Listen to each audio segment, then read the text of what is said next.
poquito un preámbulo antes de iniciar.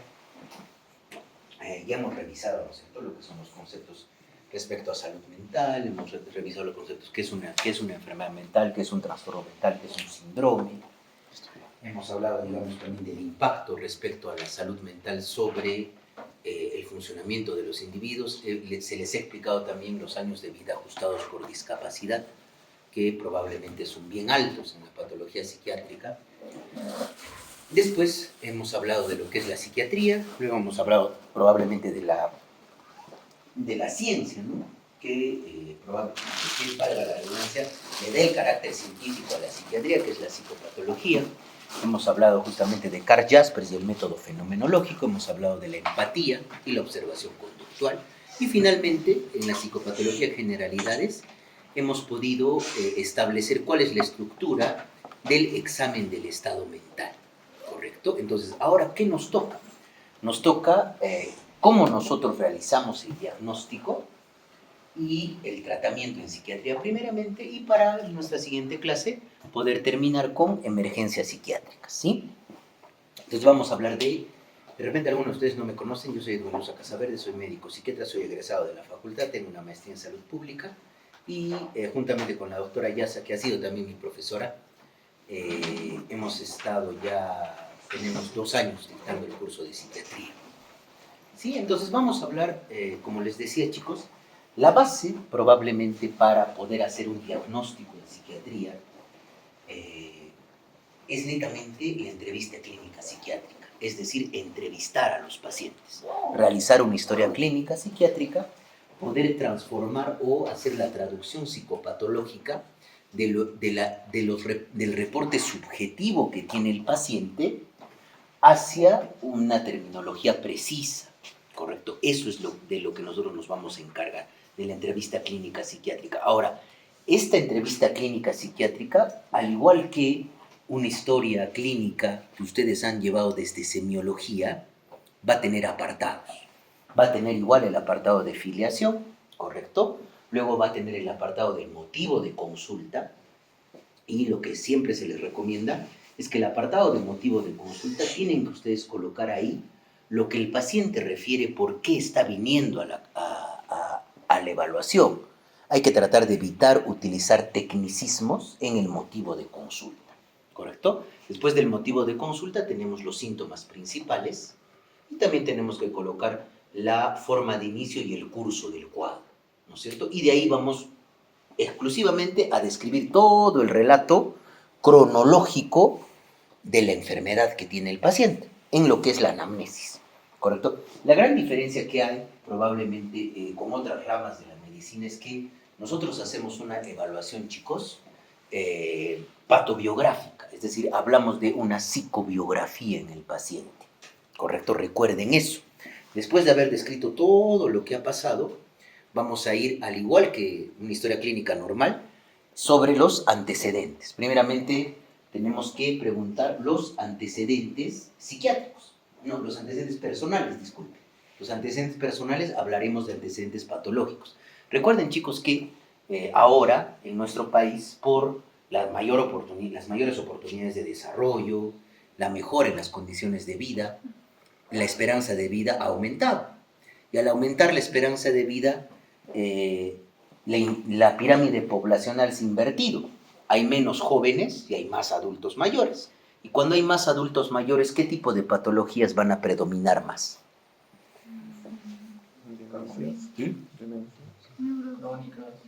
Crónico-degenerativas, aparte de la parte psiquiátrica. Hipertensión, ¿sí? Diabetes, también. Probablemente enfermedad renal crónica, también. Otras enfermedades crónico-degenerativas, obesidad, también, ¿no es cierto? Entonces hay que preguntar respecto a esas enfermedades, porque ahora normalmente nosotros nos vamos a enfrentar no a un paciente única y exclusivamente que viene por sintomatología psiquiátrica, sino un paciente que viene con otras comorbilidades. Entonces, cuando preguntemos eso, hay que preguntar, ¿hace cuánto tiempo tiene el diagnóstico de esa enfermedad crónica? ¿Qué tratamiento está recibiendo? Si tiene una buena adherencia al tratamiento, ¿correcto? Eso hay que preguntar. Otra de las cosas también que es muy importante, chicos, en nuestro contexto epidemiológico, hay que preguntar respecto a la infección por tuberculosis, ¿correcto? Es muy importante eso preguntar. Luego, si el paciente de niño ha tenido asma, es también muy importante preguntar. Y luego, si tiene alguna alergia, algún fármaco. ¿Ya? Eso en los antecedentes personales. Después también en los antecedentes personales hay que preguntarle respecto a las intervenciones quirúrgicas a las cuales ha sido sometido el paciente. ¿Por qué, por ejemplo, en psiquiatría es importante esto? Y esto les decía a sus compañeros de la clase anterior. Porque nosotros tenemos un denominado trastorno dismórfico corporal, en donde el paciente siente que tiene asimetrías en su imagen corporal. ¿Y qué creen que va a hacer ese paciente? A ver. ¿Dónde va a acudir? Claro, exacto. Va a ir donde probablemente un cirujano y se va a hacer múltiples cirugías. Entonces, ese antecedente es muy importante, por ejemplo. Al igual que otras cirugías que haya podido tener, ¿no es cierto?, en otras especialidades. Las hospitalizaciones son también muy importantes. Hospitalizaciones por determinadas causas médicas, cuánto tiempo ha estado hospitalizado, cuándo ha sido la última hospitalización. Luego hay que preguntar también por accidentes. Accidentes hechos de tránsito, probablemente caídas. ¿Y por qué acá es importante, chicos, eso? Porque cuando un paciente, digamos, tiene ya problemas con el consumo de sustancias psicoactivas,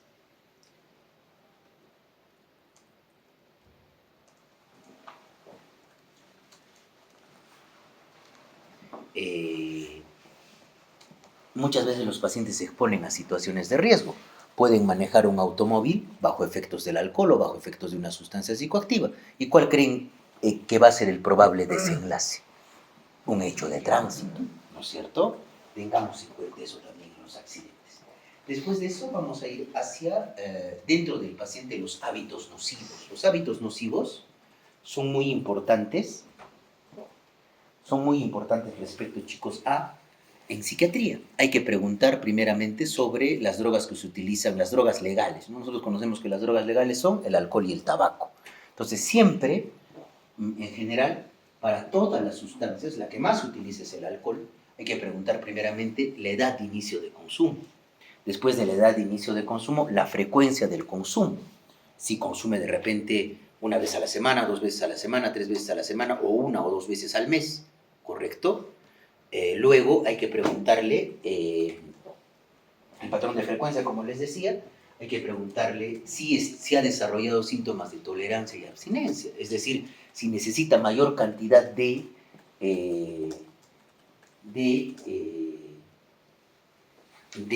alcohol para experimentar los efectos que le generaban probablemente el tomar primero 2 cervezas y luego empieza la escalada de consumo. Ahí es tolerancia o síntomas de abstinencia, que después de repente de dejar de consumir, empieza a experimentar un síndrome específico a la sustancia. Por ejemplo, cuando para el alcohol empieza a tener temblor, taquicardia, sudoración excesiva, náuseas, vómitos, cefalea, diarrea, aumento de la presión arterial, ¿correcto? Que conlleva eso una emergencia psiquiátrica, ¿correcto? Tolerancia. Y luego algo muy importante, la fecha del último consumo. ¿Cuándo ha sido la última vez que ha consumido? ¿Por qué creen, yo les pregunto a los que están acá, que la edad de inicio del consumo es importante? ¿Será igual que un adolescente a los 12 años no empiece a consumir alcohol que un varón empiece a consumir a los 20 años o 21 años alcohol? ¿Será igual? ¿Qué es lo que cambiaría? ¿Quién tendría de repente probablemente un peor pronóstico? ¿Por qué? Más años Ya, más años de consumo, ¿no? Pero ¿qué es lo que de repente diferencia al adulto del adolescente? La madurez, creo, del cerebro. Muy bien, el neurodesarrollo. ¿Dónde va a tener más impacto la sustancia psicoactiva? En un cerebrito que recién está terminando de madurar. Entonces, eso es justamente probablemente lo que nos llama la atención en la parte de consumo de sustancias. Luego, chicos, vamos a preguntar respecto a antecedentes familiares. Los antecedentes familiares son también muy importantes en psiquiatría. ¿Por qué? Porque ustedes han visto, ¿no es cierto?, en la clase con la doctora, se les ha presentado un gráfico de barras donde había el riesgo relativo de presentar, digamos, un trastorno psiquiátrico asociado en familia, en aquellos que no son, que en la población general y en pacientes con el diagnóstico. Recuerden que el trastorno afectivo bipolar es el cuadro que tiene mayor carga genética. Después del trastorno afectivo bipolar probablemente está la esquizofrenia y después está la depresión y muy abajo ya están los trastornos de ansiedad. ¿Correcto? Recuerden eso. Es por eso que es muy importante preguntar la edad del padre, si está vivo o no está vivo, y si ha fallecido, igual con la edad de la madre, y si ha fallecido, cuál ha sido la causa del fallecimiento. Porque es muy diferente que de repente el paciente al cual estamos haciendo la evaluación haya perdido a mamá a los 12 años, ¿no es cierto? Haya perdido a mamá. Igual hay que preguntar respecto a cuántos hermanos tiene, si tienen alguna patología, si todos están vivos, igualmente con los hijos, igualmente con la pareja. Y establecer también cuáles son las relaciones interfamiliares entre ese grupo familiar, en los antecedentes familiares. Después hay que ir, chicos, a la parte, digamos, específicamente en la mujer es muy importante los antecedentes ginecobstétricos. Menarquia, fecha de última menstruación, fórmula obstétrica, uso de anticonceptivos, de algún método anticonceptivo. Acá, por ejemplo, ¿por qué es importante esto, chicos, no? Porque muchas veces, no solamente el varón, ¿no?, sino también la mujer, cuando hay conductas, digamos, de promiscuidad sexual y hay bastante impulsividad y no hay, digamos, una reflexión respecto a la conducta o hay una búsqueda de sensaciones rápida. Muchas veces una mujer puede tener relaciones sexuales sin utilizar un método anticonceptivo y después estamos en el uso excesivo de anticoncepción oral de emergencia, ¿correcto? Y eso es algo muy importante para tener en cuenta, ¿correcto? Luego, después de eso, chicos, hay que preguntar sobre la parte psicosexual, que es justamente un apartado de la historia clínica psiquiátrica diferente de la historia clínica en medicina. En la parte psicosexual tenemos que preguntar primeramente la identidad del individuo, es decir, si yo me siento identificado con el rol social que tengo en la sociedad, ¿correcto? Es decir, si el paciente se identifica como mujer o si se identifica como varón. Luego preguntamos la orientación sexual, es decir, cuál es el objeto que le genera de repente placer cuando establece una relación sentimental. Recuerden, chicos, que la orientación sexual no es una patología. El hecho, digamos, de la orientación heterosexual, la orientación homosexual o la orientación bisexual no es una patología, ¿correcto? Luego hay que preguntar también el inicio de relaciones sexuales, el número de parejas sexuales, porque eso también a veces en esa parte del funcionamiento de la psicosexualidad denota a veces impulsividad, mucho más por ejemplo, si el paciente o la paciente mantiene una relación sexual bajo efectos de sustancias psicoactivas, donde disminuye la percepción del riesgo. Y luego otra cosa muy importante a preguntar es que si este paciente o esta paciente durante su infancia, su niñez o su adolescencia o hasta su edad actual alguna vez ha sido víctima de abuso sexual. Porque recuerden, chicos, que el abuso sexual, la negligencia, el maltrato físico, el maltrato psicológico son predictores de psicopatología en el joven y en el adulto, ¿correcto? Cuando se produce en un niño, ya recuerden eso. Posterior, chicos, a eso vamos a ir hacia los antecedentes psiquiátricos. En los antecedentes psiquiátricos, nosotros lo que tenemos que preguntar es primeramente si hay algún familiar que reciba algún tratamiento psiquiátrico, cuál es el diagnóstico y qué tratamiento específicamente está recibiendo. ¿Por qué? Porque como nosotros compartimos genes con nuestros familiares, es muy probable si ese familiar ha respondido a un determinado medicamento, es muy probable que el paciente también, y si tiene el mismo cuadro, es muy probable que responda también al mismo tratamiento, ¿ya? En los antecedentes. Luego tenemos que preguntar sobre intentos autolíticos. Es decir, en cuántas oportunidades la paciente ha tenido intentos autolíticos francos, es decir, con el objetivo de quitarse la vida, ¿correcto? ¿Cuál ha sido el método? Si ha habido algún desencadenante. Y también preguntar sobre conductas parasuicidas, ¿no?, que nos hace pensar más que todo en la parte de personalidad del paciente. Una conducta parasuicida, por ejemplo, es después de una discusión con la pareja o después de haber terminado con la pareja, tomarse, por ejemplo, 3 clonazepams. Ya, por ejemplo, ¿no? Son conductas parasuicidas donde el objetivo no es autolítico. ¿Correcto? Esa es una conducta parasuicida. Luego vamos a preguntar respecto a conductas disociales. ¿A qué me refiero, chicos, con conductas disociales? ¿Qué entendemos por una conducta disocial? A ver, ¿quién me puede responder? ¿Qué es una conducta disocial? Participemos, chicos. ¿Qué entendemos por una conducta disocial o una conducta antisocial? No, ya, eso es lo que quería que me responda, para que quede claro el concepto. Porque a veces nosotros pensamos que una persona antisocial es una persona que no tiene relaciones sociales, y no es así. Una persona que tiene características antisociales o disociales es aquella persona que no respeta las normas y las reglas, no respeta las leyes.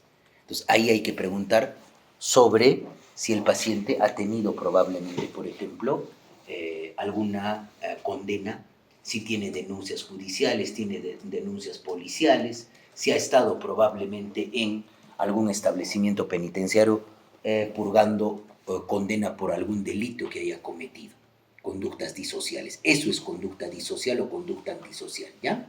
Luego vamos a preguntar, chicos, lo que viene a ser la conducta alimentaria.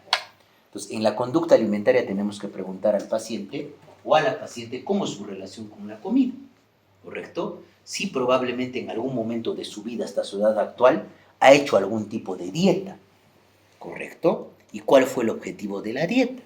¿Sí? Si de repente le preocupa su peso y su forma corporal, o si de repente cuando hay episodios de ansiedad, tiene episodios con ingesta excesiva de comida, ¿correcto? Y aparte de estos episodios que se denominan atracones, probablemente tiene conductas compensatorias secundarias a esos atracones, es decir, vomita, o puede utilizar laxantes, o puede hacer más ejercicio, o restringe la alimentación, para hablar de eso, ¿sí? Después de eso, chicos, nos vamos directamente a las funciones biológicas o a las constantes vitales psiquiátricas. ¿Y cuáles son las constantes vitales psiquiátricas? Lo que ya les ha explicado la doctora, ¿no? El influjo probablemente del sistema nervioso autónomo vegetativo, tanto con la parte simpática como la parte parasimpática, en el apetito, en el sueño, en la deposición, en la micción, en el dolor y en el deseo sexual, ¿correcto? Porque eso impacta en la parte de esas funciones, ¿ya? Eso es lo más importante. Posterior a eso, chicos, vamos a desarrollar, una vez que hemos recogido todo eso, vamos a desarrollar el examen del estado mental, que ya se los hemos presentado en la anterior clase, que es más que todo la sistematización para evaluar el estado mental actual del paciente. Una vez que hemos hecho ya el examen del estado mental actual y hemos identificado probablemente los signos y síntomas principales, y probablemente yo voy a colocar en ya mis síntomas principales, ya el tecnicismo o la terminología precisa psicopatológica. Si el paciente se quejaba de que ya no disfruta de hacer las cosas, que no tiene energía, pondré anedonia y pondré hipoergia. Si se queja de ánimo deprimido, pondré tristeza patológica. Si se queja de insomnio con despertar precoz, dice que me despierto muy temprano y ya no puedo volver a dormir, pondré insomnio con despertar precoz. Y esos síntomas, por ejemplo, el ánimo deprimido, la anedonia, el insomnio con despertar precoz y la falta de energía, configuran lo que nosotros podríamos decir un síndrome depresivo. Muy bien.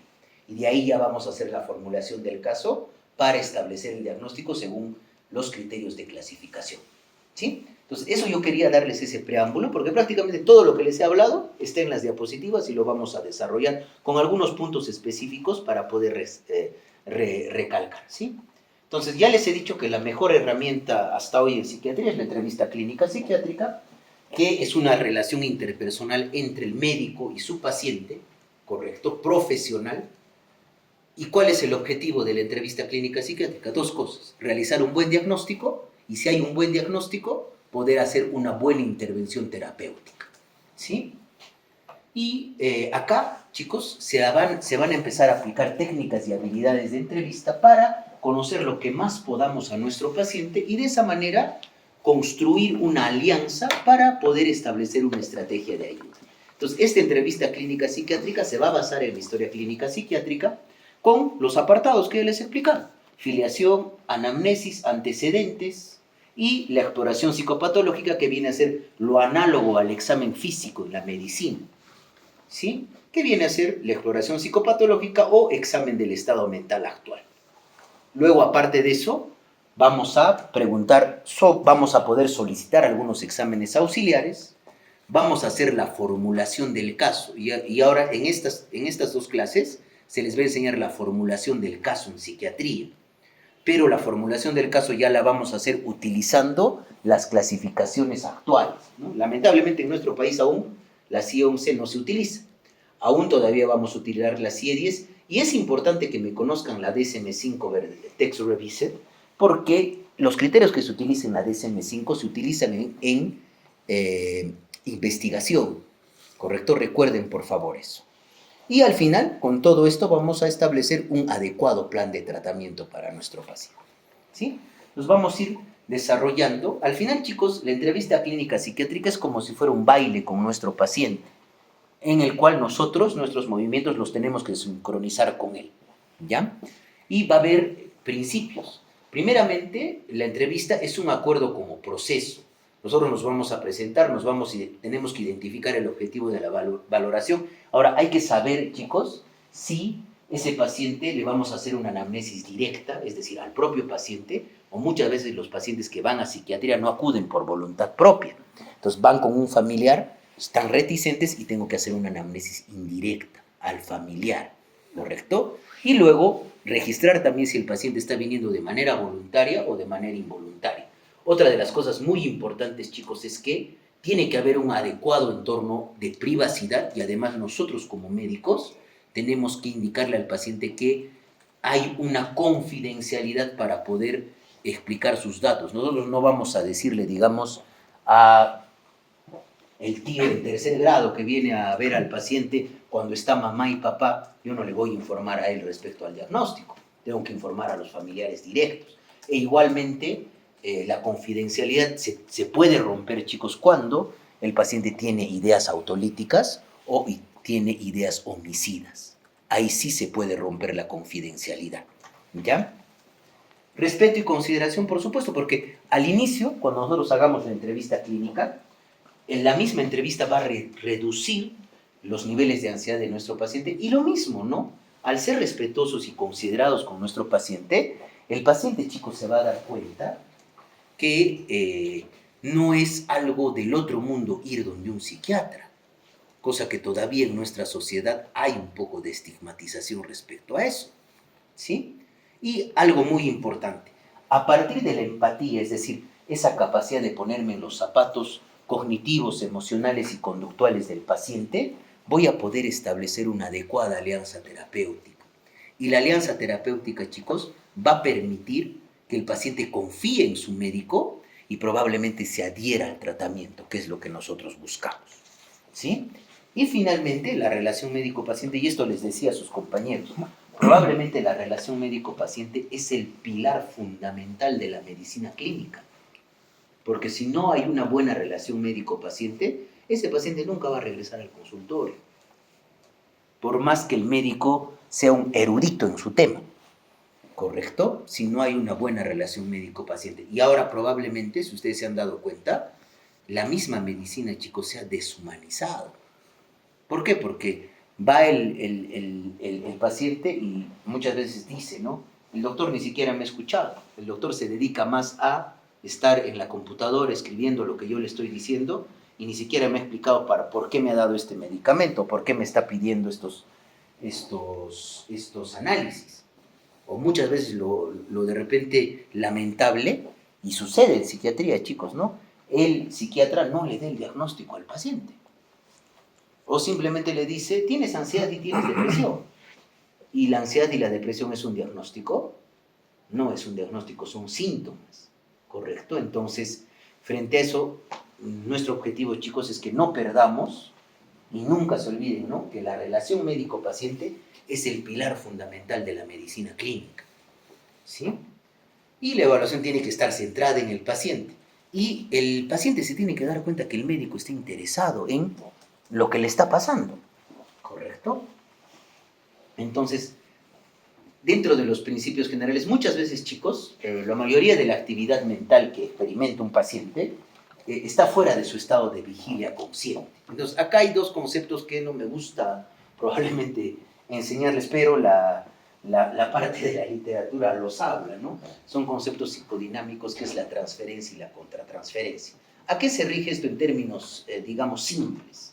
La transferencia es lo que el paciente siente hacia el médico, ¿ya? Y la contratransferencia es lo que nosotros sentimos hacia el paciente, ¿correcto? Muchas veces muchos pacientes nos irritan, o muchas veces hay pacientes que no les incomoda un determinado médico, ¿correcto? Esos son sentimientos de transferencia y contratransferencia desde el punto de vista psicodinámico. Ahora, las entrevistas, chicos, tienen que estar centradas en la persona y basadas en el trastorno, es decir, el foco es entender al paciente y hacer todo lo posible porque nos explique su historia, y hay que tratar de enfocarnos exclusivamente en sus síntomas.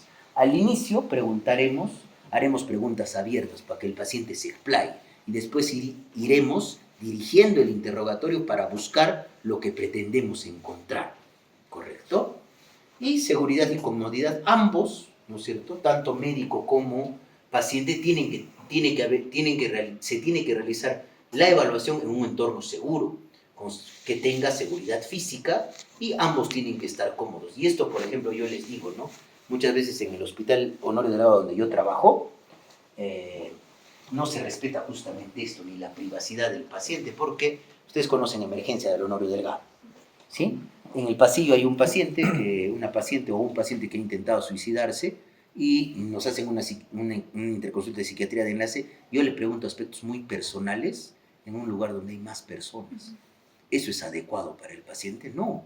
Y muchas veces nosotros le hemos pedido al jefe de emergencia que nos habilite un consultorio específico para hacer la evaluación psiquiátrica, pero hasta ahora no hemos obtenido respuesta. Sin embargo, por ejemplo, en el servicio de emergencia psiquiátrica, ¿ustedes conocen la emergencia psiquiátrica? Ya, en el servicio de emergencia psiquiátrica es un ambiente más adecuado para hacer una evaluación, si ustedes se dan cuenta.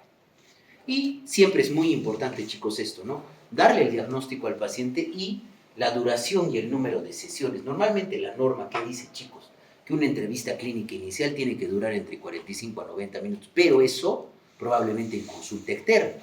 Si nosotros, por ejemplo, tenemos un paciente que está con agitación psicomotriz y se está golpeando él mismo, me pararé y le diré: señora, ¿cómo se llama? No voy a hacer eso, tengo que intervenir, ¿no es cierto? Y el diagnóstico netamente ahí va a tener que ser sindrómico, antes de hacer un diagnóstico preciso, ¿correcto? Por eso en pacientes agitados, confusos o ansiosos, 20, 30 minutos, y al final siempre la entrevista es dinámica, chicos, ¿no? Muchas veces una valoración no llega a ser completa, es decir, vienen otras evaluaciones más para poder completar el diagnóstico.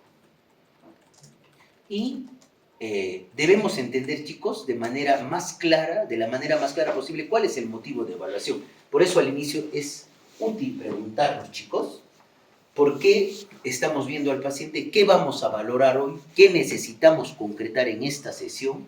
¿Y qué expectativas tenemos? Muchas veces, chicos, en las salas de espera, no en nuestro país, ¿no?, en Estados Unidos, se utiliza cuestionarios validados para valorar de repente el cuestionario del estado de ánimo, QIDS-SR, o el Patient Health Questionnaire 9, que sirve para valorar depresión, ¿correcto? Entonces, es como si, digamos, antes de entrar a la consulta se hace un tamizaje. Entonces, el psiquiatra ya trata de enfocar de mejor manera su evaluación. Pero recuerden que estos test psicométricos no nos hacen diagnóstico, por favor, recuerden eso. O en la sala de entrevista hay que tratar de que cuando ya estamos con el paciente no haya distractores, tiene que ser confortable para el médico y también para el paciente, y la distancia adecuada entre el paciente y el médico tiene que ser por lo menos de 1 a 2 metros. ¿Por qué, chicos? ¿No? Porque muchas veces puede llegar a consulta externa un paciente que ameritaba ir a emergencia y se puede poner agresivo, y tenemos que evitar en cualquier momento que nos agredan, ¿correcto? Es por eso. Y es bueno preguntarse dónde estamos atendiendo al paciente, porque esto va a variar, chicos, la seguridad y probablemente la privacidad del ambiente. Es muy diferente evaluar a un paciente en emergencia con los objetivos que vamos a tener. Es muy diferente valorar a un paciente en consulta externa con los objetivos que vamos a tener. Es muy diferente valorar a un paciente en hospitalización con los objetivos que vamos a tener. Y es muy diferente probablemente valorar a un paciente a través de psiquiatría de enlace, una interconsulta en otro servicio del hospital. ¿Correcto? Y reducir los distractores. Y siempre es bueno preguntarse, chicos, ¿no? ¿Quién va a estar presente en la entrevista? Si el paciente se muestra desconfiado, le podemos sugerir que esté acompañado. Y si realmente como médico, ¿cómo me encuentro yo? ¿Estoy preparado? ¿Tengo la actitud neutra, serena, profesional, sin prejuicios para evaluar al paciente? Otra de las cosas que me he olvidado de comentarles, chicos, ¿no? Nosotros, y esto es un consejo personal, tanto nuestras creencias políticas y religiosas, nunca lo podemos mezclar con nuestra profesión, con el ejercicio de nuestra profesión, por favor. No podemos mezclar. Ya son dos cosas bien diferentes. Ni tampoco nosotros podemos criticar la religión o la posición política de nuestros pacientes. ¿Sí? Eso tenemos que tratar de evitar. Y en el inicio de la entrevista tenemos que saludar, presentarnos, preguntar al paciente también. De esa manera nos ganamos su confianza. ¿Cómo usted quisiera que yo lo llame? ¿Prefiere que lo llame como señor Pérez, por ejemplo? ¿O se siente incómodo que lo pueda llamar de su nombre? Entonces el paciente ahí ve que nosotros estamos interesados en evaluar. Incidir justamente en el lenguaje no verbal. Luego hay que explicarle al paciente la naturaleza, cómo está estructurada nuestra evaluación, qué vamos a preguntarle primero, explicarle también que todo lo que nosotros estamos haciendo es netamente objetivo, nada subjetivo, y que hay confidencialidad, y que nosotros no estamos viniendo a criticar o juzgar algún tipo de conducto o comportamiento que el paciente tenga o haya tenido.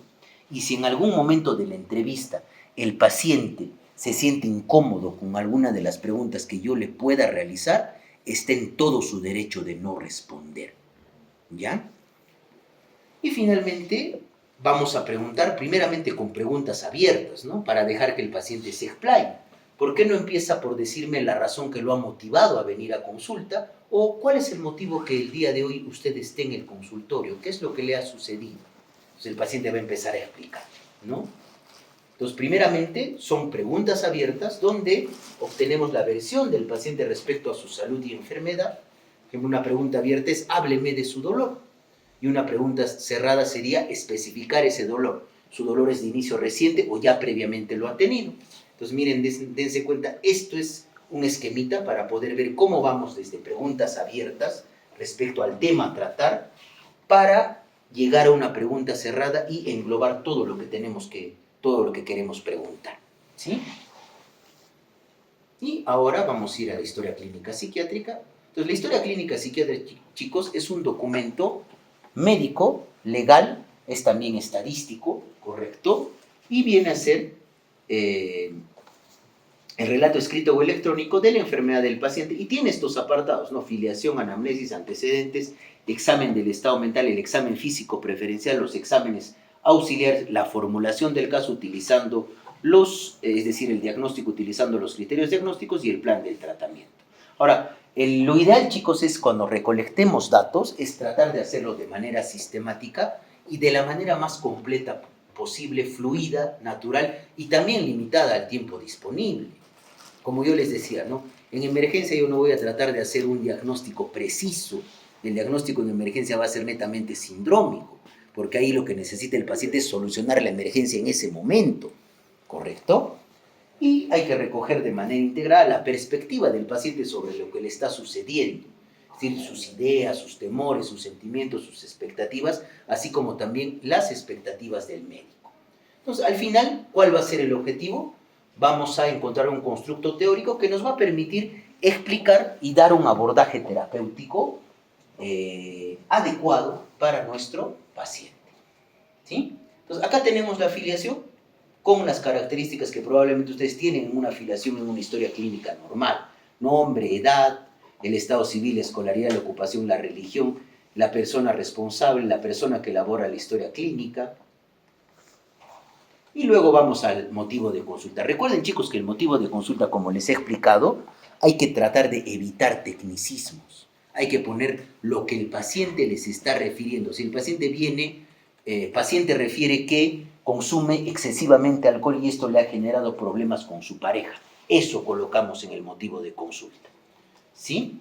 Y en la enfermedad actual hay que precisar si es el primer episodio por el cual está acudiendo el paciente o ya tiene un diagnóstico psiquiátrico y probablemente es una exacerbación de la enfermedad psiquiátrica.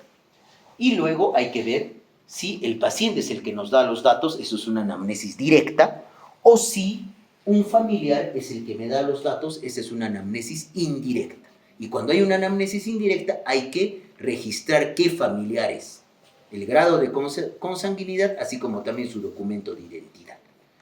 Y luego hay que preguntar sobre cuánto ha sido el tiempo de evolución de la enfermedad, cómo han aparecido los síntomas de manera insidiosa, de manera súbita, y otra cosa importante es cuánto tiempo ha pasado desde que el paciente está experimentando la sintomatología y está acudiendo a consulta. ¿Sí? Ahora, acá es muy importante esto, chicos, ¿no?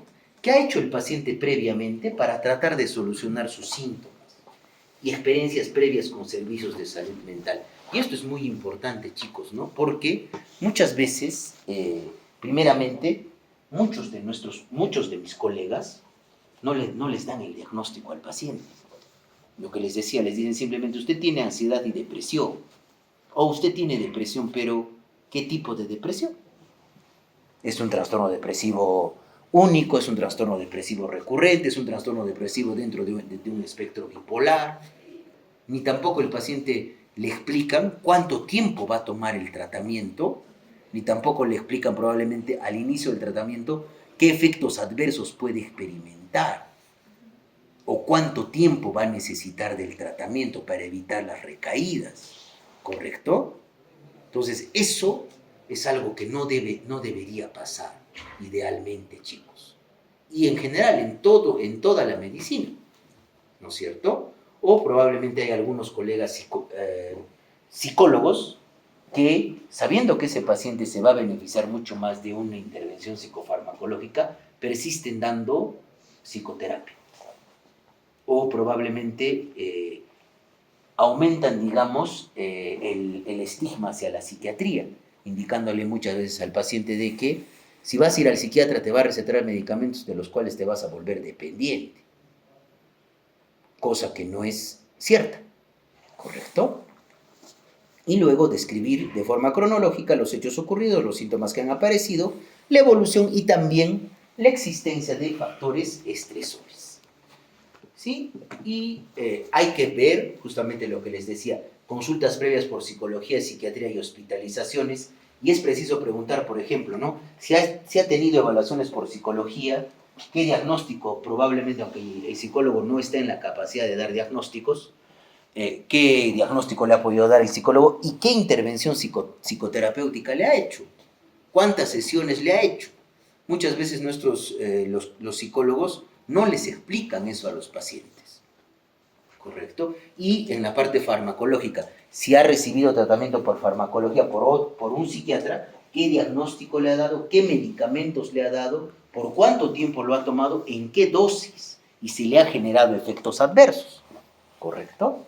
Y también es conveniente saber si hay una patología ya previa, qué ha sucedido entre periodos intercríticos, cuánto tiempo ha ocurrido entre la presencia y ausencia de síntomas, porque hemos visto, ¿no es cierto?, en cuadros anteriores, que hay algunas patologías que son episódicas, como el trastorno afectivo bipolar, o hay algunas otras patologías que vienen con exacerbaciones o brotes de sintomatología, como la esquizofrenia, ¿sí? Y la persistencia de sintomatología residual. Muchas veces, chicos, hay depresiones resistentes al tratamiento que tienen síntomas residuales. O muchas veces la propia esquizofrenia genera, chicos, posteriormente síntomas negativos o un síndrome defectual, ¿correcto? Con aislamiento, que es bien difícil de tratar y genera bastante impacto funcional en el paciente.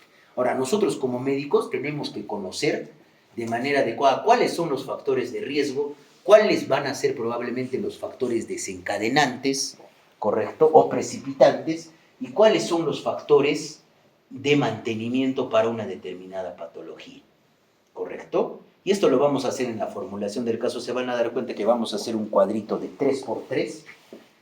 Por este lado vamos a poner el factor predisponente, vamos a poner abajo el factor precipitante y abajo vamos a poner el factor de mantenimiento.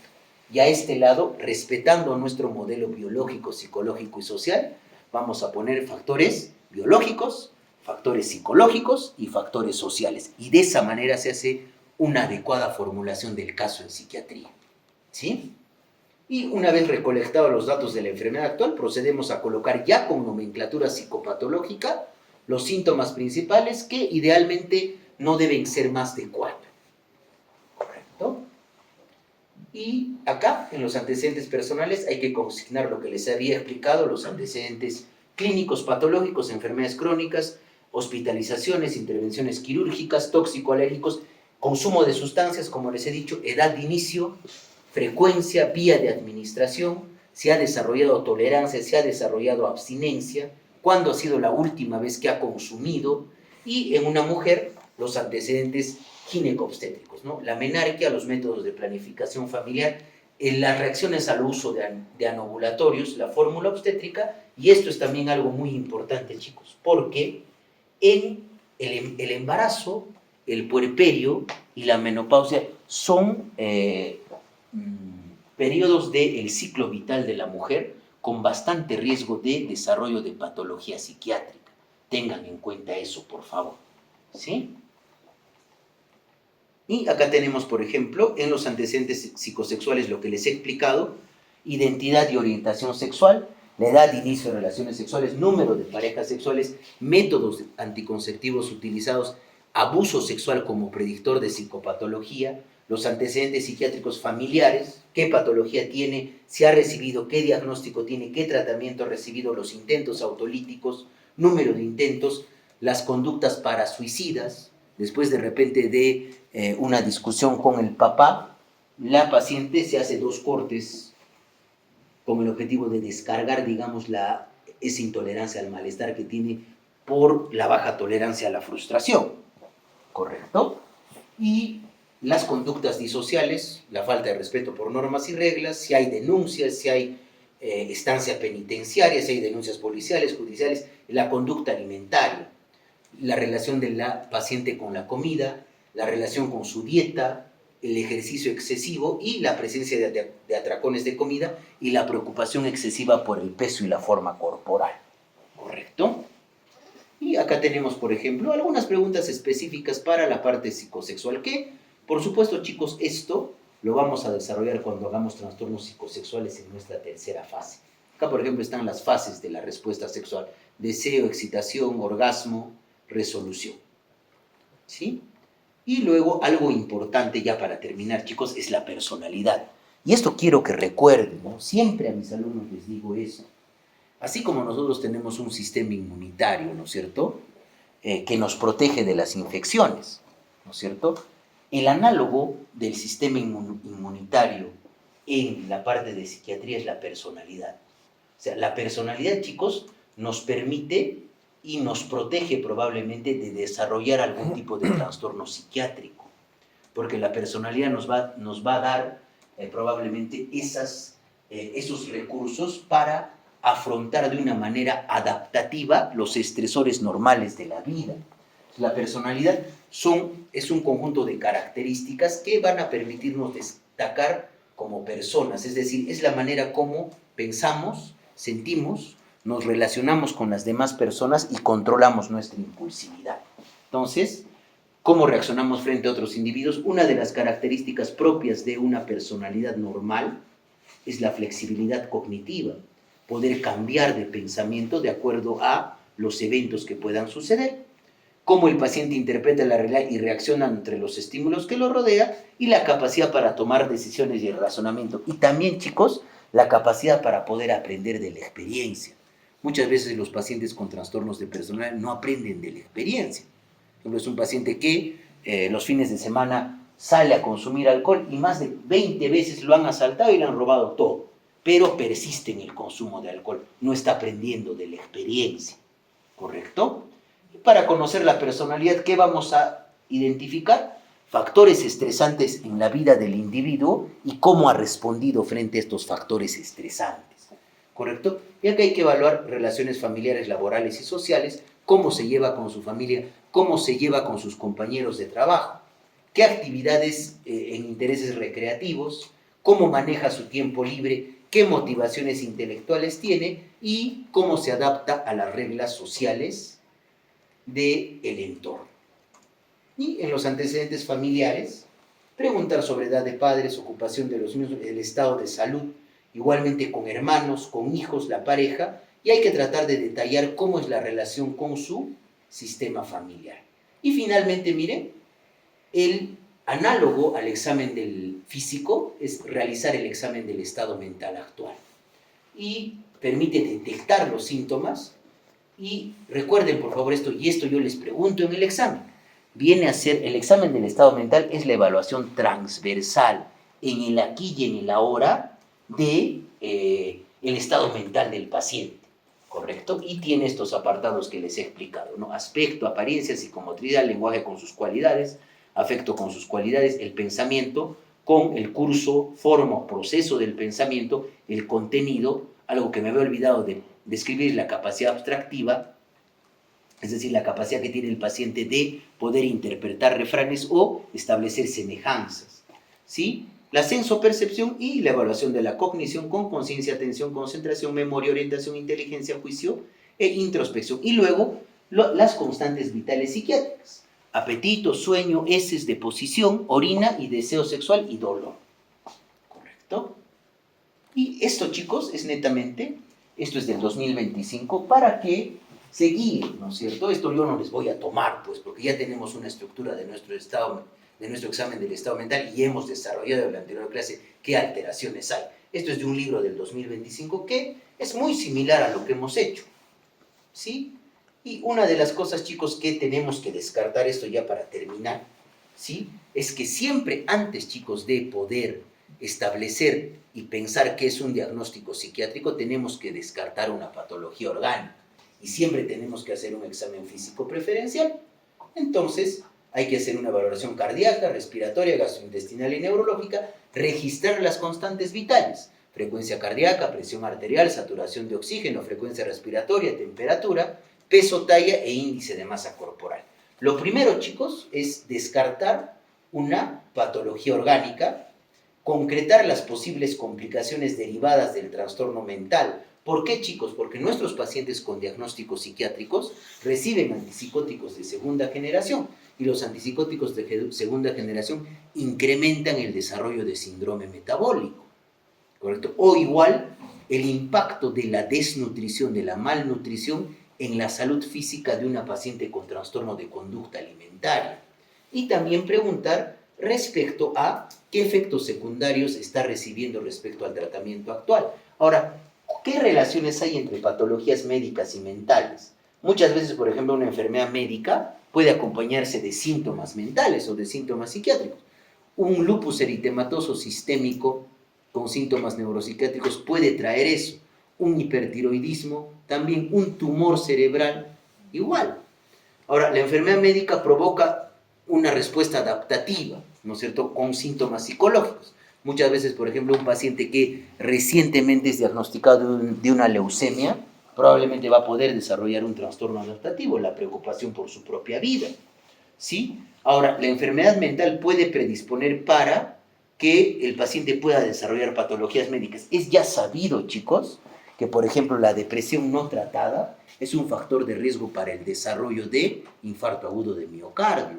Es ya sabido que la depresión no tratada es un factor de riesgo para el desarrollo de una demencia, ¿correcto? Y los síntomas físicos pueden ser la presentación de algunos trastornos psiquiátricos, como los trastornos por somatización, ¿no? El paciente puede venir por dolor abdominal, pero antes yo tengo que descartar que ese dolor abdominal se deba a una causa orgánica. Y muchas veces muchos tratamientos farmacológicos utilizados en otras áreas de la medicina, como por ejemplo fármacos quimioterapéuticos, excesivas dosis de corticoides o el etambutol que se utiliza en el tratamiento para la tuberculosis, puede generar alucinaciones, ¿correcto? O las dosis altas de corticoides puede generar un síndrome psicótico. Y ahora, otra de las cosas también que yo quiero que recuerden bastante, chicos, ¿no? Alguna vez en la experiencia que yo he tenido, un paciente tenía esquizofrenia, pero al mismo tiempo que estaba con la esquizofrenia estaba haciendo una pancreatitis aguda. Y los colegas de medicina interna del Hospital Honorio Delgado, ¿qué creen que querían? A ver, razonen nomás, chicos. ¿Qué va a llevar probablemente al riesgo de mortalidad al paciente? ¿La esquizofrenia descompensada o la pancreatitis? La pancreatitis. Y los colegas de medicina interna del Honorio Delgado querían que ese paciente sea transferido a psiquiatría. Pero no entendían, pues.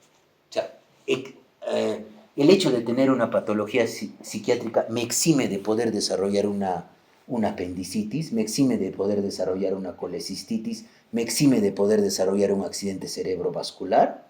No. Sin embargo, ellos piensan, y hasta las mismas enfermeras, ¿no? En emergencia, ese paciente es psiquiátrico, contribuyen al estigma. Y eso no es adecuado, chicos. ¿Correcto? Entonces, nos vamos a quedar hasta ahí, chicos, porque vamos a ir hacia los exámenes.